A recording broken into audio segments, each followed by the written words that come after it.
अस्सलाम वालेकुम, नमस्कार, सत श्री अकाल एंड गुड इवनिंग। मैं हूं आरज़ू काज़मी और हमेशा की तरह आप देख रहे हैं पॉइंट ऑफ व्यू। हमारे साथ जी कर्नल शैलेंद्र सिंह साहब हैं। बहुत शुक्रिया सर कि आज आप आए। Thank you so much. जय हिंद, नमस्कार, बहुत बहुत धन्यवाद। सर हम आज बात करेंगे जरा नेतन्याहू की। उन्होंने एक तो अटैक किया दोहा पे, उसके बाद वहां पर जो मीटिंग चल रही है इस वक्त गल्फ कंट्रीज की, जिसमें पाकिस्तान भी शामिल है, पाकिस्तान के भी प्राइम मिनिस्टर गए हैं। उस पे आप क्या समझते हैं कि क्या चलेगा, ये आगे किस तरीके से बढ़ेगा कतर? और दूसरा ये कि सर नेतन्याहू ने कहा है कि जहां भी उन्हें पता लगा, उनके एक वीडियो बड़ा वायरल है, वीडियो क्लिप, जिसमें वो कह रहे हैं कि जी हम हर जगह पे अटैक करेंगे जहां हमें लगा कि हमास के लोग हैं। क्या इस तरह से अटैक करना सही है? क्योंकि उस अपने क्लिप में जो बात वो कर रहे हैं मीडिया से या जहां भी जिनसे बात कर रहे हैं, उसमें उन्होंने ये भी कहा है कि वो 9/11 का जिक्र उन्होंने किया कि जिस तरह से उसामा बिन लादेन को अमेरिका ने पाकिस्तान में हिट किया था, वही तरीके से वो जो है हमास के लोगों को हिट करेंगे। आपने जो सवाल उठाया है उसमें तीन एंगल है। पहली बात है, एक एंगल है कतार का, दूसरा एंगल है नेतन्याहू का कि दुनिया में कहीं पर भी वो कुछ भी करेंगे, और तीसरा एंगल है 9/11 का। पहले कतार हैंडल कर लेते। कतार के साथ अगर देखा जाए तो इसराइल के रिलेशन दिखने में ठीक है, नेगोशिएशन में बिल्कुल ठीक है, सपोर्ट है, सब कुछ है, लेकिन अपने आप में ऐसी कोई झप्पी पाने वाली बात नहीं है कि जी बिल्कुल ही अपना एक ही हो गए टाइप। और उसका रीजन बताता हूं। अगर आप देखें, I think it was in 1996 कि जब पहली बार कतर ने अपना ट्रेड रिलेशन अनऑफिशियली इसराइल के साथ शुरू किया था, और वहां से थोड़ी इंप्रूवमेंट स्टार्ट होती चली गई, लेकिन उनको वो ब्रेक करना पड़ा I think around 2008-9 I think 2009 में, कि उसको उन्होंने ब्रेक किया, क्योंकि एक कोई ऑपरेशन था जो इसराइल ने किया, कास्ट एंड या क्या बोलते हैं, Cast Lead operation, Cast Lead, that was the operation which they did. और उसके वजह से उनके बीच का वो ट्रेड टोटली स्टॉप हो गया। फिर भी अगर एक मोटे तौर पर बात करना हो हमें, तो दो देशों के बीच में कैसे दिखता है कि रिलेशन ठीक है या नहीं। आपके मेरे बीच में रिलेशन क्यों नहीं ठीक है? क्योंकि आपके लोग हमारे यहाँ विजिट नहीं करते, हमारे आपके यहाँ, ऑफिशियल लेवल की बात कर रहा हूँ, आपकी और मेरी बात नहीं कर रहा हूँ। सो अगर वैसे देखें, 2007 हो गया, 2009 हो गया, 1996 हो गया पीछे तक, जहां विजिट्स आपस में हो रही थी इन दोनों के बीच, और काफी हद तक एक वो बोलते हैं ना, दिख रहा था कि एक दूसरे के लिए काम किया जा सकता है। एक ट्रेड को भी इंडिकेटर लेकर चलें दो देशों के बीच के रिलेशन को। आई थिंक 2012-13 में भी इसराइल से कतर तकरीबन 5 लाख यूरोस का ट्रेड होता था, और कतर से इसराइल की तरफ जो ट्रेड हो रहा था, रिटर्न ट्रेड जिसको बोलेंगे, वो तकरीबन 3.5 लाख करोड़ का वो कर रहे थे यूरोस के अंदर। सो बहुत बड़ा नहीं है, लेकिन एक अच्छा अमाउंट है। Yes, there is a trade. अब आगे बात के दोनों के बीच में रिलेशन कहाँ, कैसे, क्या है क्या नहीं। हिस्टोरिकली अगर आप देखें, कतार हमेशा हमास के साथ खड़ा था। इसका प्रूफ है हमारे पास, कि चाहे आप मनी सपोर्ट, मॉनेटरी सपोर्ट बोल दीजिए, मॉरल सपोर्ट बोल लीजिए, डिप्लोमेटिक सपोर्ट बोल लीजिए, रेजिडेंशियल सपोर्ट, कि हमास के लीडर्स कतार में खुलेआम रहते थे अंडर काइंड ऑफ प्रोटेक्शन। और उससे भी बड़ी बात एक है, और क्योंकि फाइनेंसेस अपने आप में चीजों को मूव करते हैं, तकरीबन $13 मिलियन, डॉलर नहीं, यूरोस का पेमेंट कतारीज करते थे हमास को, लेबर के तौर पर, लेबर पेमेंट, कि आप गाजा में अपने आप को इस्टेब्लिश करिए। उससे भी एक बड़ी बात है कि कतर के जो डिप्लोमेट पैलेस्टीन में थे, उन्होंने इसराइल से परमिशन मांगी थी उन दिनों में कि आप कंस्ट्रक्शन मटेरियल को गाजा में आने दीजिए। पॉइंट्स बड़े इंपॉर्टेंट है ये वाले, क्योंकि ये वही कंस्ट्रक्शन मटेरियल है जिससे वो पूरी अंडरग्राउंड टनल्स बनी है बाय द वे। सो हालांकि वो बात जब परमिशन मांगी गई तो हमास ने बड़ा सीन क्रिएट किया वगैरह वगैरह। ज्यादा बड़ी बात यह है कि इसराइल को कतर क्यों पसंद आया। इसराइल को कतर पसंद इसलिए आया कि 2013 में पहली बार कतर ने बोला कि इसराइल और पैलेस्टीन का मुद्दा थोड़ा सा रुक सकता है कि अगर हम अपना लैंड आपस में स्वैप कर, 1967 वाला वो जो बॉर्डर है ना, उसके ऊपर अड़े ना रहे। क्योंकि वहां पर इसराइल बोलता है मैं आगे, वो बोलता है मैं पीछे, वो आगे, ये पीछे, वो पीछे। तो बोला लैंड स्वैप कर लेते हैं, किधर पर आपको एडवांटेज है आप उधर का वाला ले लीजिए, जिधर दूसरे को एडवांटेज है वो दूसरे वाला ले। मतलब एक स्वैपिंग से कुछ बॉर्डर पर रिलीफ आ जाए। और जो इजराइल को पसंद आई थी बात कि एक मुस्लिम ब्लॉक का कतर, जिसकी अच्छी खासी स्टैंडिंग भी है मुस्लिम ब्लॉक के अंदर, वो बोल रहा है। अब ये सारी बातें, कतर का अगर दिल देखे ना, तो दिल किस में है? दिल उनका हमास में जरूर है। मतलब they would not like to betray कि हम अपने मुस्लिम भाइयों को छोड़ दें। मतलब हम इसमें हिंदू मुस्लिम या कोई ज्यूज मुस्लिम की बातें नहीं कर रहे, लेकिन एज अ कतर वो अपने मुस्लिम ब्लॉक के साथ खड़ा जरूर है और जम के खड़ा है। अब बात आती है कि उसने जैसे ही ये स्वैप वाली बात बोली तो इसराइल को पसंद आई। 2013 में एक और उनके बीच में हुआ, एक बहुत बड़ा ट्रिगर किया जिस इंसिडेंस में यमन से कुछ ज्यूज को निकालना था, और उन ज्यूज को निकालने में कतर ने मदद करी, क्योंकि डायरेक्ट यमन से इजराइल तो जा नहीं सकता था कोई। तो उन्होंने क्या किया कि यमन से 60 लोगों को उठाया, ज्यूज को दोहा लेकर आए और दोहा से उनको इजराइल किया। And let me tell you, Israeli इस मामले में बहुत ज्यादा पैशनेट है कि अगर उनका एक आदमी भी आप बचा देते हो तो बहुत बड़ी बात होती है। और इसी तरह कतर में भी अगर ये जो 9 सितंबर की आप स्ट्राइक देखें, कितनी हाईलाइट करी जा रही है कि कतर का एक सिक्योरिटी गार्ड उसमें मर गया। इमेजिन, मैं ये नहीं कह रहा कि एक जान की कीमत कम है या ज्यादा है, बट जिस लेवल पे लड़ाइयां चल रही हैं, एक आदमी, मेरे ख्याल उससे ज्यादा लोग एक्सीडेंट में मर जाते हैं रोज, ऐसा बोला जा सकता है। सो अगर आप अब ओवरऑल आप देखें तो इजराइल क्या करेगा, इजराइल की ये फितरत में है। गलत है, सही है, अच्छा है, बुरा है, ये बातें नहीं कर सकते, हर एक कंट्री का अपना अपना आर्ट है। उसकी ये फितरत है कि मैं कहीं तक भी जाकर किसी को भी स्ट्राइक कर सकता। And that is what Mossad is all about, Shin Bet is all about, जो इंटेलिजेंस एजेंसीज इनकी चल रही। ये कहीं पर, ईरान आपके सामने एक बहुत बड़ा एग्जाम्पल है कि कहां से कहां ले जाकर उन्होंने किसको मार दिया, नहीं मार दिया। अब आती है बात कि वो मॉरली करेक्ट है या नहीं। अगर बड़े स्पष्ट शब्दों में इवैल्यूएट करेंगे तो गलत है। पता है क्यों? भाई आप ही के नेगोशिएशन के लिए वो लोग दोहा में मीटिंग कर रहे थे, तो जायज बात है कि कतर अगर मीटिंग करेगा तभी तो कोई सोल्यूशन निकलेगा। और उसने वो हमास के लोगों को बुलाया हुआ था। अब इन्हें पता था कि हाँ भाई ये मीटिंग हो रही है, और इन्होंने स्ट्राइक कर दिया। तो अब आप, एक तो बात ये होगी ना कि फिर पीस आएगा कैसे, नेगोशिएशन आगे बढ़ेगी कैसे? जो भी नेगोशिएशन को आएगा आप उसको मार देंगे, ऐसा आपका कहना है, तो कहीं पर भी मार सकते हैं। सो ये जो 9/11 वाली बात लास्ट आपने कही, 9/11 का पता है फायदा नेतन्याहू क्यों उठा रहे हैं? वो ये उठा रहे हैं कि वो, उनको मालूम है अगर कोई चीज ये रोकेगा तो वो यूएस से रोकेगा। अगर इसराइल किसी के कहने से रुकेगा तो सिर्फ यूएस के कहने से रुकेगा।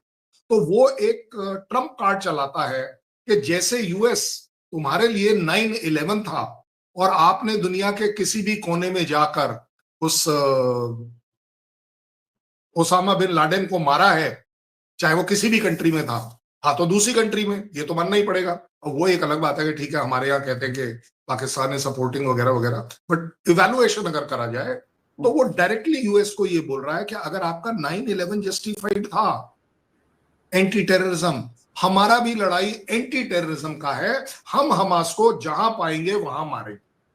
क्योंकि इसराइल का एक जुनून, पागलपन, पावर, जो भी बोल दीजिए, क्योंकि उसके पास ये तो है कि वो कहीं पर भी जाके स्ट्राइक कर सकता और उसे कोई रोक नहीं पाता, रीजन कुछ भी हो। अदरवाइज तकरीबन ये Doha to Israel is not less than I think 2000 kilometres. ऐसा नहीं है कि उठे और मार दिया। जो नॉर्मल फ्लाइट्स वगैरह है वो 7 से 8 घंटे लगाती हैं पहुंचाने में आपको। सो बहुत बड़ी बात है कि इस तरह की स्ट्राइक आप प्लान करें, एग्जीक्यूट करें और कर वापस भी आ जाए। ये बहुत बड़ी बात। ईरान में अगर स्ट्राइक करा, चलो आपके बिल्कुल पड़ोस में, कोई बहुत बड़ी बात नहीं है, लेकिन यहाँ तो इतना बड़ा डिस्टेंस भी इन्वॉल्व है। सो ओवरऑल अगर आप देखें तो ये तीनों एंगल्स के ऊपर, अगर मैं as a country man, Bharat का देशवासी, न्यूट्रल अंपायर की तरफ बोलूं तो मेरा बायस इजराइल की तरफ इसलिए होगा क्योंकि हम एंटी टेररिज्म पर काम करते हैं। Any act of anti terrorism हम उसे सपोर्ट करते हैं। लेकिन उसका मतलब ये नहीं है, ये अब मैं आपको अपना एंगल दे रहा हूं, कि अगर कहीं कोई पीस टॉक होने की भूमिका बांधी जा रही है, एनवायरमेंट बांधा जा रहा है, तो हम उसी पर स्ट्राइक करते हैं। पाकिस्तान इंडिया के बीच में अगर डिफरेंसेस हैं और आरजू काजमी और मैं इसी समय बैठकर आपस में बात करें कि चलिए जी इसके ऊपर ठीक हो सकता है उसके ऊपर, और सडनली एक गोली चली और शैलेंद्र सिंह या आरजू काजमी डाउन हो गई, अब इससे आगे बात कैसे होगी? सो बातचीत का माहौल, पीस का माहौल बनाने ना हो पाना, आज की तारीख में दोहा से रिलेटेड 9 सितंबर की स्ट्राइक में उसका ब्लेम मैं जरूर इजराइल को दूंगा। Yes, you have not done something good. आज के बाद तो आपने एक नया ट्रेंड क्रिएट कर दिया कि जो भी पीस टॉक्स के लिए कहीं भी आएगा हम तो उसे मार देंगे। अब पीस टॉक के लिए हमास ही तो आएगा, आरजू काजमी थोड़ी ना जाएगी। हमास तो आपने लॉजिकली काट दिया। That is where I think Israel has gone little wrong. लेकिन सर यहाँ पर अमेरिका का रोल आप क्या देखते हैं? अमेरिका कहता है कि जी हमने तो बता दिया था, वो कहते हैं जी 15 मिनट्स पहले बताया था, कतर का ये कहना है। उसके साथ जितनी गल्फ कंट्रीज इस वक्त मीटिंग कर रही हैं, साथ में कई कंट्रीज जो हैं वो कतर पहुंची हैं, उनके हेड ऑफ स्टेट, लेकिन ये लोग मेजॉरिटी अरब कंट्रीज जो हैं, ये तो गल्फ कंट्रीज जो हैं वो तो आप जानते हैं कि अमेरिका के आगे ही झुके रहते हैं, अमेरिका उन्हें कंट्रोल करता है। तो ये आखिर अमेरिका का क्या रोल है इसमें? किस तरीके से ये चीजें आगे बढ़ेंगी? क्या बार बार हम इसी किस्म के स्ट्राइक्स और इसी किस्म के अटैक्स देखेंगे? क्योंकि मीटिंग तो होगी अभी नहीं, कुछ देर से बाद हमास वाले फिर बैठेंगे और फिर इसी तरीके से चलेगा। गल्फ कंट्रीज के ऊपर यूएस की दादागिरी है, वो बात करने की हमें इसलिए जरूरत नहीं। कतार में कौन सी कम है दादागिरी? भाई कतार में तो बेस है, यूएस का प्रॉपर बेस है।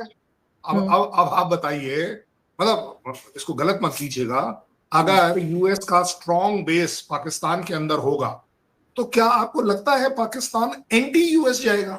जिन दिनों की हम बात कर रहे हैं, जा नहीं सकता। ये अगेन क्रिटिसिज्म नहीं है, ये इवैल्यूएशन कर रहे हैं हम। कोई भी कंट्री, क्योंकि अपने ऊपर करेंगे ना। आप कल सपोज कर लीजिए 2 मिनट के लिए ऐसा समझाता है इंडिया यूएस की क्यों नहीं सुनता, हमारे यहाँ बेस नहीं है ना। इंडिया इवन रशिया की भी कई बार वेपन सिस्टम उनसे छोड़कर कहीं और से लेता, क्यों? क्योंकि उनका हमारे पर बेस नहीं है ना। हम एक अलग, सेम गोस फॉर कतार, कि कतार में अगर यूएस का बेस है, पूरे गल्फ कंट्रीज के बीच में 27 बेस नाक की तरह लगाकर अगर यूएस खड़ा हुआ है, बैठा हुआ है, आपको वो ऑपरेट करने देता है। ऐसा नहीं है कि अगर ईरान के ऊपर कोई अटैक हुआ इजराइल का और अगर इराक ने कोई 2 बम इधर उधर गिरा दिए तो वो रुक जाएंगे, लेकिन कोई मेजर एक्टिविटी नहीं है। क्यों? क्योंकि ये सबको मालूम है, क्लैरिटी से मालूम है कि यूएस का ये जो नाक का ये जो फन है, ये जो मारने की, स्ट्राइक करने की काबिलियत जो है, वो इजराइल है। वो सारे गंदे काम खुद नहीं करेगा। वो टेररिज्म के पॉइंट ऑफ व्यू से, anti Muslim point of view से, anti this, anti Palestine, anti जो भी वर्ड इस्तेमाल कर लीजिए। हालांकि मैं पर्सनली थोड़ा बहुत इस ब्लेम का शेयर गल्फ कंट्रीज को देता हूं। भाई आप एक बात बताइए, 7 अक्टूबर वाली वारदात क्यों होनी चाहिए थी? अब आगे बात इसी तरह, जैसे अगर आज गल्फ कंट्रीज बोल रहे हैं कि चलिए जी आपने 15 मिनट पहले कतार को बताया कि जी स्ट्राइक होने वाली है। मैं आपको वैसे बताऊं, आप और मैं रिहर्सल करके देख लेते हैं, हम बात करेंगे, बीच में एक फोन करवा देता हूं आपको आपके नंबर पर, और जैसे ही बोला जाएगा ना कि 15 मिनट में स्ट्राइक होने वाली है, आरजू का आदमी एकदम से चिल्लाकर बोलेगी सर भागो, तो आपको क्या लग रहा है मैं ऐसे बैठा रहूंगा कि सर स्ट्राइक होने वाली भागो? नहीं, देखो रियलिटी की बात चल रही है अभी।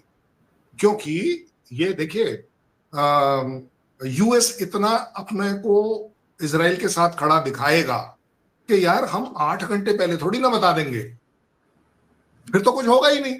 ये 15 मिनट का मतलब होता है सांप भी, वो क्या लाठी भी नहीं टूटी और सांप भी मर गया और ये और वो जो भी, ये वो वाली कहावत कि आपने अपना मॉरल ऐसे भी कर लिया कि देखो भाई बताया था आरसू जी, वही सर, सांप भी मर जाए और लाठी भी ना टूटे। हाँ, तो वही वाली बात है ना कि आरसू जी देखो मैंने बताया तो था फोन करके। अब आप शॉक में रह गई। अदरवाइज आप एक बात बताओ, 15 मिनट में आप अपने घर से नहीं निकल पाएंगी? सच बताना, निकल पाते हैं, क्या बड़ी बात है? अगर हम करने पर आ जाएं तो कोई बड़ी बात नहीं है। लेकिन वो एम यही था कि स्ट्राइक भी हो जाए, ऐसा कोई खास रिएक्शन, और अगर कोई क्रिटिकल आदमी उसमें, अगर सपोज कर लो उस नेगोशिएशन में प्रेसिडेंट साहब बैठे होते, उनके निकलने के लायक गुंजाइश होती है। ये वो वाली बात है। सो आप एटलीस्ट मैं आपको, आप लोगों का तो हमसे ज्यादा एक्सपीरियंस है कि यूएस कितना भरोसेमंद दोस्त है या कितना मतलबी दोस्त है, या कितना यूनिलेटरल यूनिपोलर अपने आप को बताने वाला देश है, ये क्लैरिटी है मेरे पास और मैं बड़ी जिम्मेदारी लेकर एनालिसिस के साथ बोल सकता हूं। यूएस किसी का अपना नहीं, दसियों बार उसने इजराइल को भी बोला है कि नहीं आप अटैक नहीं करेंगे नहीं करेंगे नहीं करेंगे। ले भाई, अगले दिन ईरान के सारी फैसिलिटीज के ऊपर खुद यूएस का अटैक हो गया। भाई वो तो नेगोशिएशन चल रही थी। इस कंट्री के ऊपर कैसे रिलाई किया जाए? मैं इसलिए नहीं बोल रहा हूं कि उसने हम पे टैरिफ लगा दिए, टैरिफ हम झेल लेंगे, बट ज्यादा बड़ी बात यह है कि उसका कैरेक्टर, इसी तरह इजराइल का कैरेक्टर अपने आप की सर्वाइवल के लिए वो किसी हद तक सो कॉल्ड मुस्लिम हमास को, पैलेस्टीनियंस को मार सकता है, ये उसकी फितरत में। अब वो वर्ड टेररिज्म के पॉइंट ऑफ व्यू से है, इसलिए इंडिया जैसा कंट्री उनके खिलाफ नहीं बोलता। काफी सारे कंट्रीज उसके खिलाफ बोल भी नहीं पाते, इंक्लूडिंग अरब कंट्रीज। अदरवाइज अगर पुराने ट्रेडिशंस में जाएं तो इमीडिएटली वो मीटिंग होती थी, वो ऑयल रुक जाता था पूरी वर्ल्ड में, ये है वो है, सब कुछ हो जाता था। और इसी को न्यूट्रलाइज करने के लिए मुझे लगता है कि उसने यूएस ने पूरे के पूरे गल्फ कंट्रीज के अंदर अपने बेसिस बनाकर आपको कह तो दिया कि आपकी प्रोटेक्शन के लिए, लेकिन एक्चुअली सबको पता है कि कौन किसकी प्रोटेक्शन कर रहा है। सो दिस इज जी। सॉरी सर, कतर जवाब देगा क्या? कतर अटैक करेगा इजराइल पे? नहीं करेगा। कतर कभी अटैक नहीं करेगा, मानिए आप मेरी बात। वाई? मैं आपको रीजन बताता हूं। उसको फायदा नहीं होता। पता है क्यों नहीं फायदा होता? वो जो गल्फ कंट्रीज का मुस्लिम ब्लॉक का वो जो लीडर बना हुआ है, ऊंचा करके अपने आप को कि देखिए जी मैं इसको सॉल्व करने की कोशिश कर रहा हूं, वो लूज कर जाएगा। एक बात। दूसरी बात, कतर क्या कर लेगा आप बताइए? कतर अपने यहां से जो पॉसिबल होती है जहाज उड़ाएगा कि जाकर इजराइल को स्ट्राइक करे, वो नहीं कर पाएगा, बीच में रुक जाएगा। मिसाइल्स मारने की कोशिश करेगा, आपके पास आपके यूएस का खुद पूरा का पूरा एयर डिफेंस सिस्टम और F-16 की डिप्लॉयमेंट आपके यहां पर है, आप कैसे सक्सेसफुल हो जाओगे? तो उससे भी बड़ी बात, अगर आपने कोशिश करी तो भाई अब ये तो बात सही है ना कि फिर इजराइल भी थोड़ी ना छोड़ेगा। तो प्रॉफिट एंड लॉस में अगर कतर स्ट्राइक करता है तो कतर नीचे जाएगा। इजराइल के साथ प्रॉब्लम यह है, या उसको फायदा यह है, वो स्ट्राइक कर लेता है, एनवायरमेंट बन जाता है, यूएस दोनों तरफ से बातचीत कराकर कतर को समझा लेगा, क्योंकि इजराइल को भी ये बात पता है कि कतर अपने आप में 1% उसको जरूर इंपॉर्टेंट है, क्योंकि हर बार चाहे वो होस्टेज नेगोशिएशन ले लीजिए, चाहे वो पीस रिलेटेड कोशिशें ले लीजिए, हमेशा कतर इन्वॉल्व रहा है, इसमें कोई डाउट नहीं। यस, मैं मानता हूं, मैंने आपको पहले भी बोल दिया कि जहां तक इजराइल का सवाल है, एक पीस नेगोशिएशन के नेगोशिएटर्स के बैठी हुई जगह पर अगर आप अटैक करते हैं तो दो चीजें क्लियर हैं कि आज के बाद आप नेगोशिएशन नहीं होने देना चाहते, और दूसरा कि भाई जो नेगोशिएशन होने की पॉसिबिलिटी है आप उसके साथ नहीं हो। हालांकि मैं मानता हूं कि उनका ये कहना है जनरली हर बार कि नहीं जी आप पहले हमारे होस्टेज छुड़वा के दीजिए, उसके बाद अगली बात। क्योंकि इस समय अगर इजराइल के पास कुछ लेने को है तो सिर्फ होस्टेज, हमास से उसे कुछ नहीं ले। कल सवेरे अगर आप कतर को बोल दीजिए, यूएस को बोल दीजिए, इंडिया को बोल दीजिए, पाकिस्तान को बोल दीजिए कि भाई साहब रुक जाओ, कौन सुन रहा है? इजराइल नहीं सुनता, इजराइल बिल्कुल नहीं सुनता। और प्रॉब्लम पता है क्या है? अगर इस तरह की स्ट्राइक वो कतर में कर सकता है तो इसलिए इनसिक्योरिटी आती है गल्फ कंट्रीज के अंदर, इनसिक्योरिटी आती है आपके शहबाज शरीफ के दिमाग में कि भाई साहब ये कहीं पर भी किसी भी तरह मार सकता है। और ये अनफॉर्चुनेटली फॉर पाकिस्तान कह सकते हैं कि ये इंडिया के साथ चलता है। कोई पता नहीं यार, इंडिया किस दिन इनके साथ मिलकर कुछ कर दे। देखो भाई, अल्टीमेटली अगर ईरान वाला एग्जाम्पल लिया जाए तो जो भी स्ट्राइक होनी थी वो तो इजराइल और ईरान कर रहा था। जब तक स्ट्राइक नहीं हुई तब तक यूएस का तो कहीं कोई रोल था ही नहीं, सिवाय इसके कि इट वाज एनकरेजिंग कि रोको रोको रोको। ले भाई, उसने अगले दिन स्ट्राइक कर दी, अब आप रोते रहिए। So I think Pakistan is worried from two angles. One, कि भाई अगर इस तरह की स्ट्राइक मुस्लिम कंट्रीज के ऊपर होती रहेंगी, may be tomorrow because Israel की ओपन डिक्लेयर्ड पॉलिसी है कि दे से कि पाकिस्तान का न्यूक्लियर प्रोग्राम हम डिस्ट्रॉय करेंगे, हम इसे एग्जिस्ट नहीं होंगे, क्योंकि ये हमारे खिलाफ है। खिलाफ का मतलब मुस्लिम पॉइंट ऑफ व्यू से खिलाफ। और अनफॉर्चुनेटली आपके यहाँ तो वो इररिस्पॉन्सिबल स्टेटमेंट देने वाले भी बहुत सारे हैं कि तो हमारा मुस्लिम बॉम्ब है, ये हमारा मुस्लिम्स के लिए है, ये पैलेस्टीन के लिए है, लेना ना देना पता नहीं कहां से सक्सेना बन गए आप लोग कि जी हर जगह आपका ही बम काम आएगा। I am just saying otherwise कि शुड बी रिस्पॉन्सिबल, और इसलिए आप अपने आप को टारगेट पर पाते हैं। अदरवाइज आप बता दीजिए किराना हिल्स में इंडिया का क्या इंटरेस्ट था, मतलब अगर मोटे तौर पर बात है, ठीक है भाई हमने बेस उड़ा दिया, ये कर दिया, वो कर दिया, जो भी कर दिया, अदरवाइज किसको नहीं मालूम किराना हिल कहाँ है, कहाँ नहीं है, क्या है। तो और वहीं से देखिए आपने ट्रिगर हुआ कुछ ऐसा कि सडनली सबको फिक्र सी हो गई। So same goes for Pakistan. Pakistan is very worried कि इजराइल जैसा कंट्री इस तरह का ड्रास्टिक एक्सट्रीम एक्शन कर सकता है। इंडिया करे या ना करे, आई थिंक मोर और less it is decided India नहीं करेगा, क्योंकि हमारी फर्स्ट स्ट्राइक पॉलिसी नहीं है। ऐसा मेरे ख्याल पाकिस्तान में सरकार को, आर्मी को अच्छे से समझ है। हम बोलते कुछ भी रहे कि हाँ जी हम इसको रिव्यू कर सकते हैं, बट दे नो इट कि इंडिया इस तरह। लेकिन इजराइल, मैं आपको जिम्मेदारी से बोल सकता हूं, ऐसा काम कभी भी कर सकता है, ये बात मौके की है, क्योंकि उसका मानना है Pakistani bomb is a Muslim bomb, Muslim bomb is a Hamas. बड़ी सीधी बात है। बिल्कुल, लेकिन सर डेफिनेटली इजराइल को इस चीज से रोकना भी होगा, क्योंकि ये फिर एक नई जंग का आगाज हो जाएगा, नई प्रॉब्लम्स जो है वो स्टार्ट हो जाएंगी। बहरहाल देखते हैं सर ये चीजें किस तरह आगे बढ़ती हैं। बहुत शुक्रिया कि आपने आज ज्वाइन किया sir, thank you so much. Thank you very much. जय हिंद, नमस्कार। नमस्कार सर।